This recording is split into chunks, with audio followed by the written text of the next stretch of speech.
bahala ka, no? Sigurong kinanggan pag... Ano man niluluto mo? Adobo? Ano? Adobo ang niluluto. Ano pong secret ingredient ng adobo nyo? Ano to? Ano?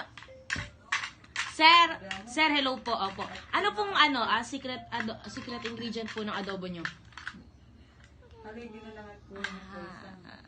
Ang secret daw po ng adobo nyo, marami daw pong paminta.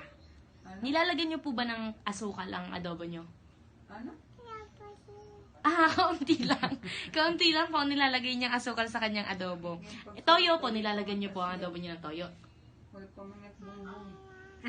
Tama lang daw. Mga kalahating bote ang nilalagay niya. Suka po. Nilalagyan nyo ng suka ang adobo nyo. Kaunti lang. Kaunti lang. Oo. Mas marami talaga ang paminta. Oo, tama. Saan po kayo nabili ng baboy nyo? Ay, ano po ba to? Manok o baboy na adobo? Ano? Baboy. Baboy na adobo. Baboy. Saan niyo po binibili yung baboy nyo? Sa palengke. O, minsan daw sa Robinson niya binibili.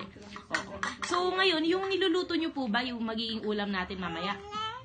Ano po yun? Hindi. Mic po natin ito. Mic natin ito, sir. Ano? Kaya ano? No, baby. Baka masira. Nawala na yung mic natin. Madlang people. Wait lang pa. Ikaw na mag-i-interview sa akin. Hello.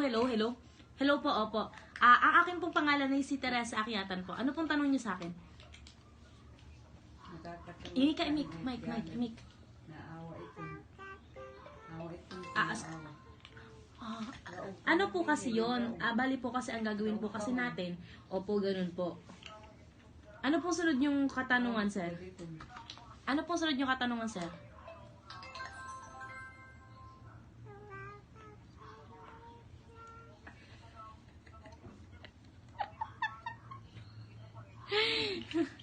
Muna. Opo.